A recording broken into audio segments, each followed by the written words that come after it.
आज मेरे साथ जो हो रहा है वो शायद किसी के साथ ना हो। हम दोनों कैजुअल फ्रेंड्स थे और हम लोगों की बातचीत होती थी। उसने मेरे को ब्लॉक कर दिया था, मेरे को रीज़न नहीं बताया।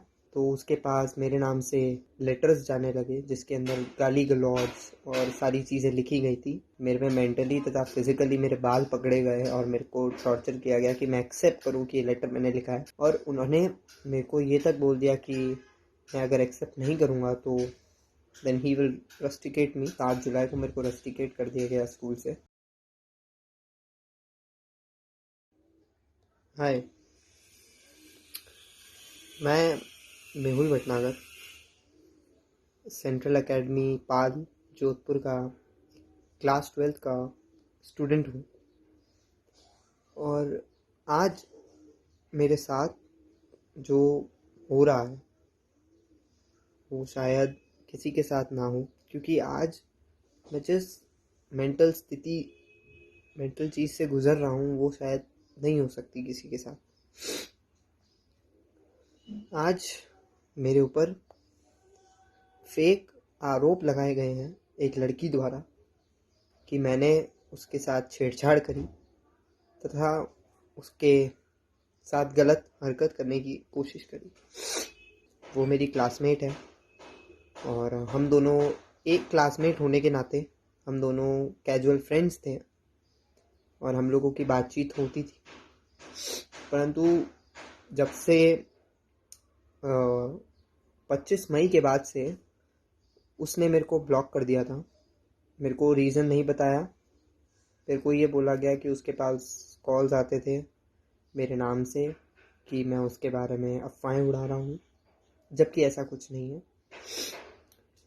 जब हमारे स्कूल खुले वेकेशंस के बाद तो उसके पास मेरे नाम से लेटर्स जाने लगे जिसके अंदर गाली गलौज और सारी चीज़ें लिखी गई थी। और मेरा आज तक का ट्रैक रिकॉर्ड स्कूल्स, मेरे जितने भी स्कूल्स हैं उसके अंदर काफ़ी अच्छा रहा है।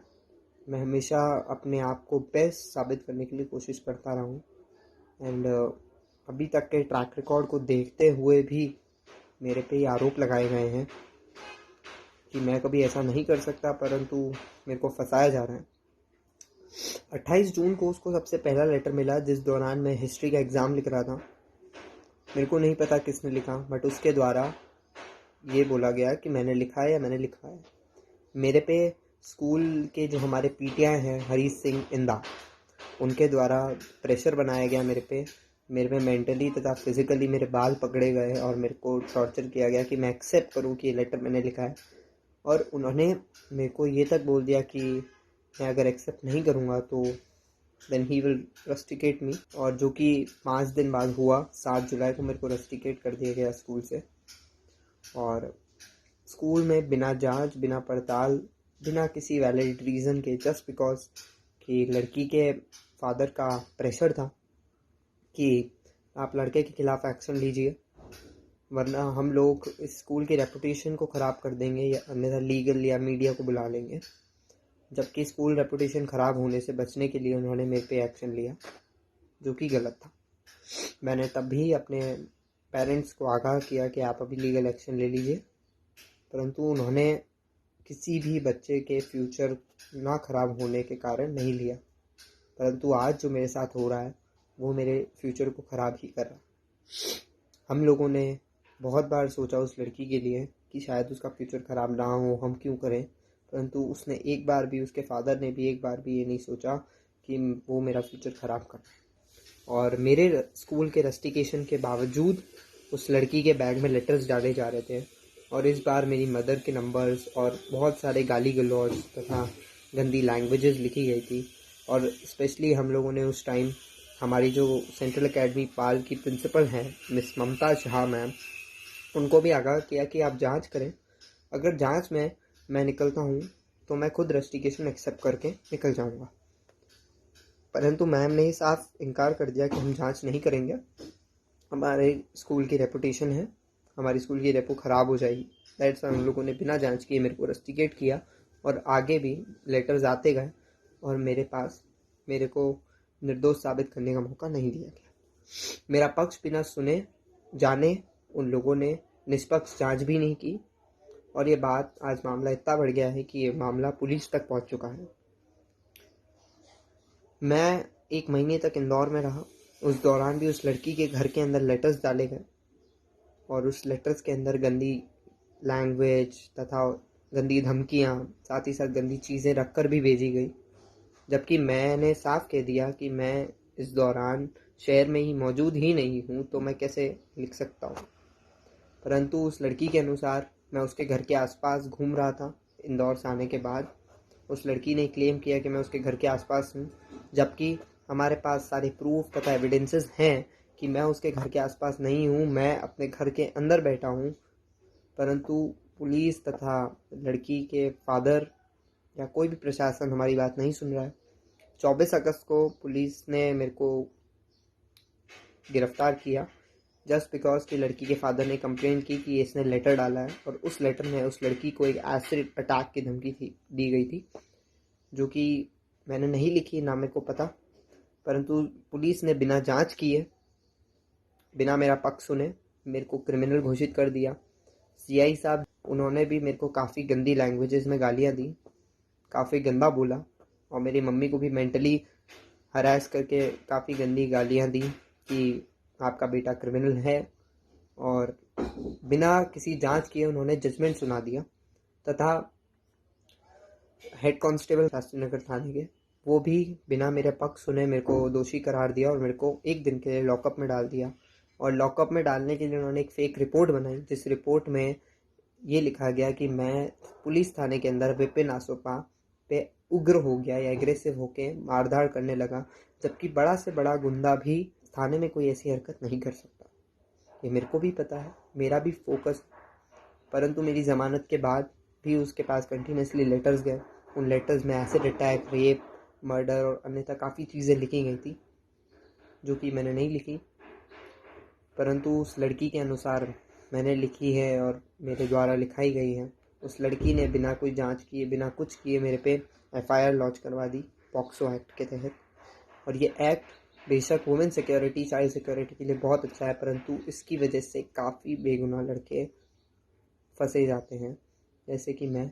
और मैं आज क्लियर बोल देता हूँ that I am not from a middle upper class family. मैं एक normal lower middle class family से आता हूँ, जहाँ हमारे पास इतने ज़्यादा पैसे नहीं हैं that we can afford a lawyer, और हम लोग ज़्यादा हमारे पास ज़्यादा पैसे, इतने पैसे नहीं है कि हम किसी बड़ी पहचान रख सकें। मेरे को भी अपनी रिस्पॉन्सिबिलिटी पता है, as I am a UPSC aspirant, and I also know कि क्या गलत है, क्या सही है और किस चीज़ की वजह से मेरा फ्यूचर ख़राब हो सकता है। निष्पक्ष जांच की मांग करी थी, परंतु पुलिस प्रशासन ने निष्पक्ष जांच नहीं की और मेरा पक्ष सुने एफआईआर लॉन्च करवा दी और बिना जांच किए मेरे को उठाने आ गई।